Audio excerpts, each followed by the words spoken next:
le départ qui est fait au Pré-Saint-Jean. Nous continuons à être dans la démarche citoyenne qui a été initiée au printemps à travers des ateliers participatifs.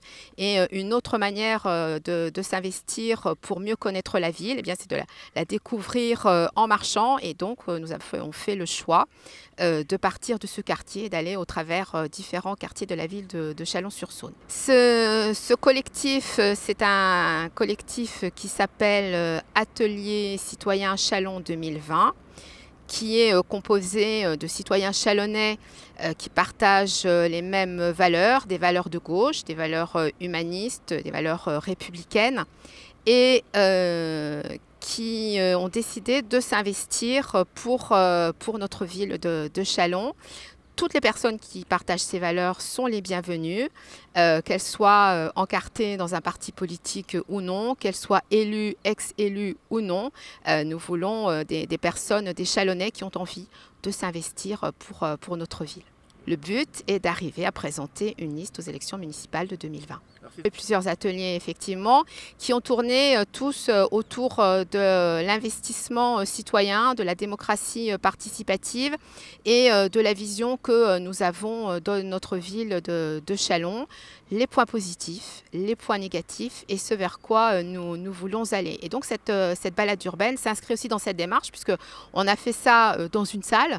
Maintenant, il faut qu'on aille vraiment sur le terrain, dans la réalité, pour voir comment on se déplace dans Chalon-sur-Saône, pour voir les aménagements urbains, pour voir quels sont les services que l'on trouve à Chalon, voilà, et puis regarder ce qui est positif, ce qui est moins positif, ce qu'il faut faire évoluer.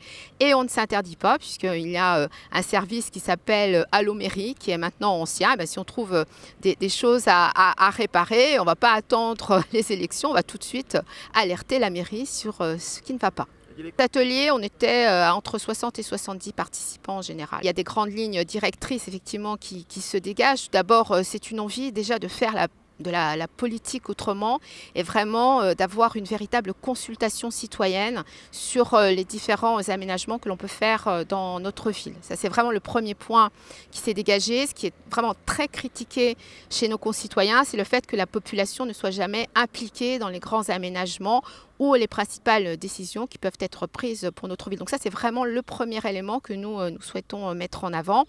Après, les thématiques qui ressortent sont vraiment les thématiques environnementales, les thématiques liées aux mobilités, les thématiques liées à l'éducation, à la culture, au sport, à la vie associative, par exemple. Voilà, ça, ce sont les grands points qui se dégagent. À Chalon, du coup, après ce mandat, si on va partir de loin, puisqu'en fait, il n'y a pas de véritable démocratie participative, donc il faudra le créer petit à petit, mais il y a plusieurs façons d'impliquer les citoyens. Ça peut être effectivement par un vote, mais ça peut être surtout, et ça nous on tient plutôt à ça, c'est que quand on engage un projet, il faut associer les citoyens dès le début de ce projet avec les élus, avec les cabinets d'études, avec les services d'une ville et qu'ils s'impliquent progressivement dans ce projet et à toutes les étapes de ce projet. Nous, c'est vraiment ce que nous souhaitons porter. Pour moi, la démarche serait déjà de se poser la question quelles sont les actions que l'on peut mener pour redynamiser le centre-ville, parce qu'il va quand même falloir réparer tout ce que Gilles Plattret et Sébastien Martin ont abîmé dans notre ville. Le fait d'avoir mis par exemple le multiplex assorti de plein de restaurants de l'autre côté de la Saône, ça abîme quand même le commerce du centre-ville. Le fait d'avoir aménagé de manière complètement anarchique et sans plan véritable, le quartier de la Sucrerie, ce qui fait qu'on ne sait plus comment se garer dans ce quartier par exemple. Donc déjà, il va falloir savoir ce que l'on veut faire, ce que l'on peut amener comme nouvelles activités dans le centre-ville. Et effectivement, la place Générale de Gaulle, à partir de là, fera l'objet d'une participation citoyenne. Il y a déjà pas mal de projets qui ont émergé avec le collectif Chalonnais pour un urbanisme responsable. Moi, je pense que le travail avec ce collectif, avec des architectes urbanistes, par exemple, extrêmement intéressants, et déjà des projets novateurs avaient émergé. Je pense que le rôle aussi d'une ville, c'est de permettre à des projets qui peuvent être portés par des citoyens de pouvoir être soutenus par la municipalité. Aux ateliers citoyens, la démarche, c'est de toute façon un rassemblement de citoyens qui veulent s'investir pour Châlons, qui veulent faire un projet et la liste viendra après. C'est pas l'inverse, hein, c'est pas la liste et le projet, c'est vraiment le projet, puis la liste pour porter ce projet devant les Chalonnaises et les Chalonnais.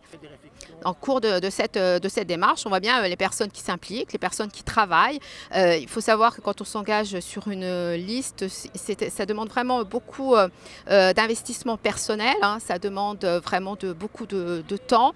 Et donc, on va voir petit à petit les personnes qui ont véritablement envie de s'investir sur une liste et ensuite de travailler pour Châlons et avec les Chalonnaises et les Chalonnais. Nous n'avons pas de nom, on n'a pas vocation à choisir pour l'instant un nom.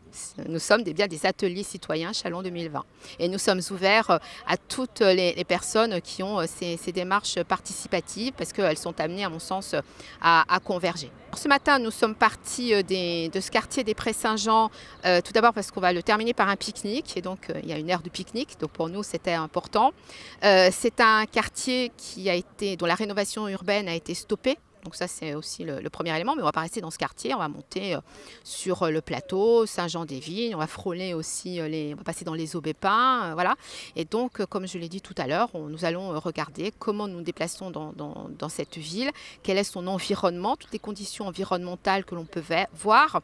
Voilà, déplacement des véhicules, les lignes de bus, les immeubles rénovés, pas rénovés, les nouvelles constructions, mais aussi les services, hein, parce que l'urbanisme, c'est bien sûr du bâti, mais ce bâti, évidemment, il n'y a rien si on n'apporte pas du service à la population. Donc on va regarder tout ça. On va passer devant l'hôpital privé, on va passer devant des EHPAD, voilà. Donc comment on prend en compte, par exemple, le vieillissement de la population, quelle est l'offre éducative qu'il y a à Châlons, les écoles, voilà, etc. Il y aura d'autres marches, voilà, hein, on continue bien évidemment la démarche à la rentrée avec un nouvel atelier participatif, avec une nouvelle balade dans un autre quartier chalonnais. Vraiment, on veut tous les faire de toute façon, donc bon voilà, nous sommes ici, on fera le centre-ville hors période de vacances parce que c'est important d'avoir un centre-ville quand même quand il est dans sa pleine activité, voilà, mais on ira évidemment au centre-ville et nous irons dans tous les quartiers chalonnais.